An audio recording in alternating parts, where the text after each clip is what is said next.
भारत में pseudo SUVs की भरमार है, यानी ऐसी गाड़ियां जो दिखने में ऊंची और चौड़ी तो हैं, लेकिन उनके अंदर कोई भी ऐसी कैपेबिलिटी नहीं है जो उन्हें एक असली 4x4 body on frame type SUV का दर्जा दिला सके, accept high ground clearance.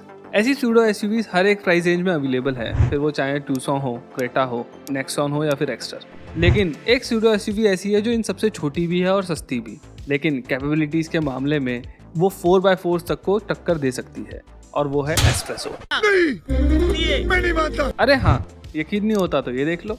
Espresso वो कार है जो सिर्फ आज से 1 से 2 साल पहले तक मीम पेजेस की चहेती हुआ करती थी। इस गाड़ी पर अंधाधुंध मीम बनते थे और मजाक मजाक में इस गाड़ी को लॉर्ड तक की उपाधि दे दी गई, जिसके बाद हर एक कंटेंट क्रिएटर और इंस्टाग्राम मीम पेज ने इसको लॉर्ड एस्प्रेसो ही बुलाना चालू कर दिया, और मैं भी इसके अंदर शामिल हूँ क्योंकि मैं भी इस गाड़ी को लॉर्ड एस्प्रेसो ही बोलता था, मजाक मस्ती में ही सही। अब ये जो सब मजाक मस्ती एस्प्रेसो के अराउंड चल रही है ना, इसका सबसे बड़ा रीजन ये है कि मारुति सुजुकी इस गाड़ी को एक माइक्रो एसयूवी की तरीके से मार्केट करती है। लेकिन अगर हम मजाक से हटकर बात करें तो शायद से ये जो एस्प्रेसो को लॉर्ड की उपाधि दी गई है ना, शायद ये गाड़ी असलियत में इसे डिजर्व करती है, सिर्फ मजाक में नहीं। क्योंकि इंटरनेट पर फैली कई वीडियोस इस बात की तरफ इशारा करती है कि शायद से ये गाड़ी पहाड़ों के लिए इतनी ज्यादा कैपेबल है कि ये असली एसयूवीज तक को पानी पिला सकती है। लेकिन ऐसा कैसे है? तो ये गाड़ी भी एक फ्रंट व्हील ड्राइव कार थी, तो फिर ये कैसे पहाड़ों पर फुदक फुदक के आराम से चढ़ जाती है? ये सवाल मेरे मन में काफ़ी ज़्यादा टाइम से था, इसीलिए मैंने काफ़ी ज़्यादा रिसर्च करी और ये वीडियो आपके लिए बनाई है। और आज हम इस वीडियो में मेनली 3-4 मुद्दों पर बात करने वाले हैं, जैसे कि जो सुजुकी इस गाड़ी को एसयूवी के तरीके से मार्केट करती है, क्या ये सच्ची में एक एसयूवी कहलाने लायक है? क्यों ये एक regular front wheel drive car होने के बावजूद भी इतनी ज़्यादा कैपेबल हो जाती है? और तीसरा जो मुद्दा है वो ये है कि क्यों ये पहाड़ी लोगों के बीच में बहुत ही ज़्यादा पॉपुलैरिटी गेन कर रही है। सब जानेंगे इस वीडियो के अंदर, लेकिन उससे पहले please consider subscribing to our channel. 4 lakh subscriber होने वाले हैं, और अगर आप लोग सब्सक्राइब करेंगे तो हम जल्दी पहुंच जाएंगे 4 लाख पर। तो चलिए वीडियो में आगे बढ़ते हैं, और सबसे पहले हम समझते हैं कि क्या हमें इसे एक एसयूवी बुलाना भी चाहिए या नहीं।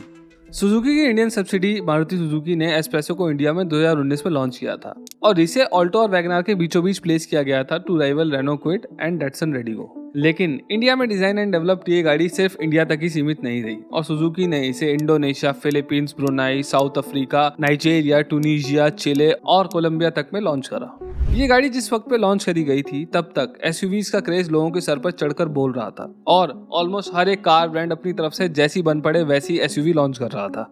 बड़ी से छोटी हर एक कैटेगरी में एक एक एसयूवी अवेलेबल थी, और शायद यही कारण था जिसकी वजह से सुजुकी ने सोचा कि एक अनयूजुअल सी एसयूवी लॉन्च करनी चाहिए, या फिर मैं बेटर बोलूं कि उन्होंने ये सोचा कि एक हैचबैक लॉन्च करते हैं और उसको एक माइक्रो एसयूवी की तरीके से मार्केट करते हैं। हाँ, उन्होंने इस कार के अंदर कुछ एसयूवी वाले स्टांस तो दिए थे, जैसे कि इसके अंदर एक बिल्कुल सीधा सा बोनट मिलता है, थोड़ी सी स्क्वायरिश व्हील आर्चेस मिलती है, और थोड़ा फ्रंट में एसयूवी लुक मिल जाता है। लेकिन मेरा पर्सनल मानना यह है कि इतना कुछ करने के बाद भी ये बिल्कुल भी एक एसयूवी जैसी नहीं लगती है, और उसका सबसे बड़ा रीजन है इसका साइज। ये सिर्फ एक ऑल्टो जितनी ही बड़ी है यार।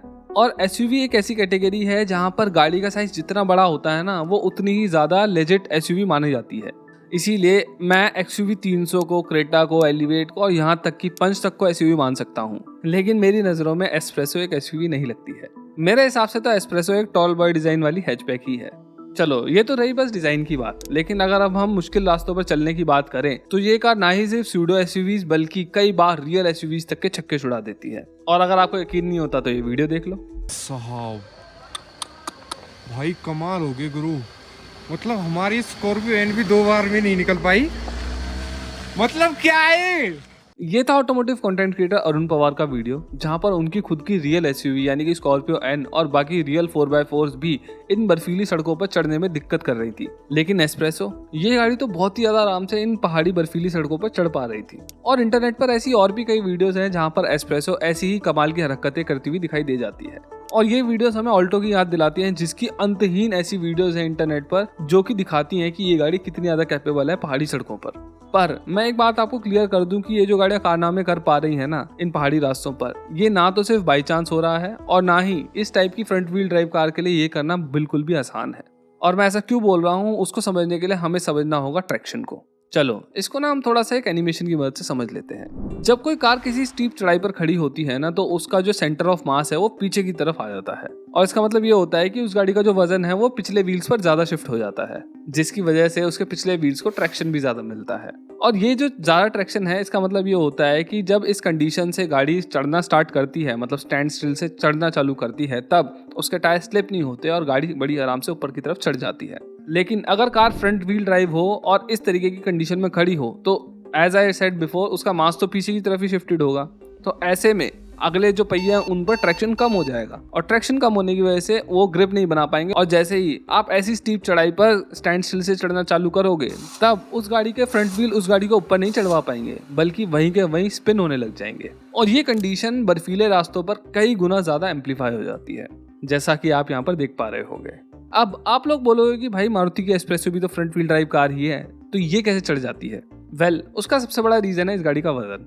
एज आई सेड बिफोर, ये जो एस्प्रेसो है ये भी ऑलमोस्ट एक ऑल्टो जितनी ही बड़ी कार है, बस इसका जो डिजाइन है उसमें टॉल बॉडी मिल जाती है आपको। और इसका जो सबसे बड़ा फायदा मिलता है वो मिलता है इस गाड़ी को इसके वजन में। इस गाड़ी का वजन सिर्फ 736 किलोग्राम है, जो कि ऑल्टो के 732 किलोग्राम के बहुत ही सिमिलर है। और जितनी भी बाकी फ्रंट व्हील ड्राइव कार मिल रही है ना इंडियन मार्केट में, वो ज्यादातर 1100 से 1200 किलोग्राम की होती है, यानी कि 500 किलोग्राम तक का फर्क। और इतना कम वजन होने की वजह से जो इनका सेंटर ऑफ मास है वो चढ़ाई पर भी बहुत ज्यादा पीछे की तरफ शिफ्ट नहीं हो पाता है। गाड़ी में वजन ही कितना है, जिसकी वजह से गाड़ी के अगले पहिए भी बहुत ज्यादा ग्रिप नहीं खोते हैं और गाड़ी आराम से चढ़ जाती है। चढ़ाई के अलावा ये भी देखने को मिलता है कि जो हल्की गाड़ियां होती है ना, ये मड और स्लश वाले रास्तों पर भी बहुत ही ज्यादा अच्छा परफॉर्म करती हैं, क्योंकि ऐसे रास्तों पर जो भारी गाड़ियां होती है ना वो धंस जाती है नीचे की तरफ, क्योंकि गाड़ी का जो सारा वजन होता है वो बस टायर के एक निचले पॉइंट पर जहां पर वो टायर टच करता है उस स्मॉल से पैच पर कंसंट्रेटेड होता है, जिसकी वजह से ग्राउंड पर जो प्रेशर पर स्क्वायर इंच होता है ना उस छोटे से एरिया का वो बहुत ही ज्यादा बढ़ जाता है। और इसी छोटे से एरिया पर प्रेशर को कम करने के लिए हमें ये देखने को मिलता है कि जो आर्मी के ऑफ रोड ट्रक्स होते हैं ना उनके टायर बड़े चौड़े चौड़े बनाए जाते हैं, ताकि जो प्रेशर है वो एक वाइडर एरिया में डिस्ट्रीब्यूट हो जाए और गाड़ी नीचे ना धसे।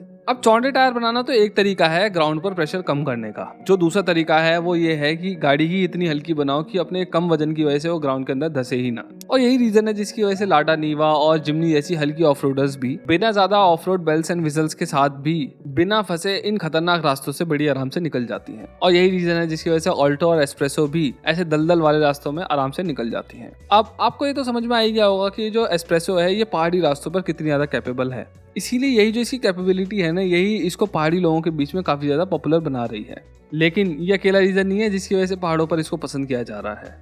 इंडिया के अंदर अगर हम पर कैपिटा जीडीपी के हिसाब से स्टेट्स को देखें तो गोवा, सिक्किम, दिल्ली और चंडीगढ़ जैसे स्टेट्स एंड यूटीज सबसे ऊपर आते हैं। लेकिन अगर हम कार्स पर हाउस होल्ड वाला ये मैप देखें तो यहाँ पर मामला कुछ अलग ही दिखाई देता है, क्योंकि जिन स्टेट्स के लोगों के पास ज्यादा पैसा है उनके पास तो ऑब्वियसली गाड़ियां ज्यादा हैं ही, लेकिन यहाँ पर हमें ये देखने को मिलता है पहाड़ी स्टेट्स जैसे कि हिमाचल, उत्तराखंड, JNK और बाकी नॉर्थ ईस्टर्न पहाड़ी स्टेट्स में भी कार्स की डेंसिटी काफी ज्यादा है। इवन तो ये स्टेट्स पर कैपिटा इनकम के मामले में काफी नीचे आते हैं, इवन महाराष्ट्र से भी नीचे, लेकिन फिर भी हमें यहाँ ये देखने को मिलता है कि जहाँ महाराष्ट्र में सिर्फ 8.7% हाउस होल्ड्स के पास ही कार्स हैं, वहीं हिमाचल, JNK एंड नागालैंड जैसे स्टेट्स में ये आंकड़ा 20% तक को पार कर गया है, यानी कि 100 में से 20 परिवारों के पास कार्स हैं यहाँ पर। जी हाँ, मैं यहाँ पर कार्स की बात कर रहा हूँ, मोटरसाइकिल्स की नहीं।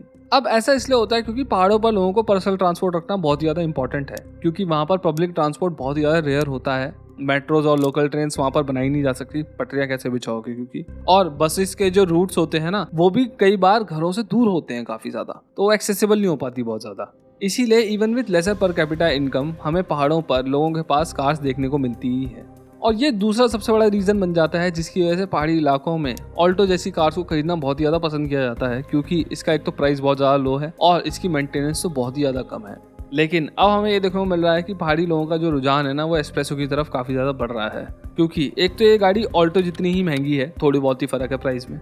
दूसरा, इसकी जो ग्राउंड क्लियरेंस है वो 180 mm की है, जो कि ऑल्टो से 20 mm ज़्यादा है। इसका जो डिज़ाइन है वो टॉल है काफ़ी ज़्यादा, जिसकी वजह से ये गाड़ी अंदर से छोटी नहीं लगती, और इसकी जो विड्थ है वो ऑल्टो जितनी ही है ऑलमोस्ट, जिसकी वजह से पहाड़ों के सकरे रास्तों पर ये गाड़ी फंसती नहीं है। तो यही वो रीज़न थे जिनकी वजह से मैं मानता हूँ कि even though it doesn't look like an SUV but still it is an SUV more than SUVs।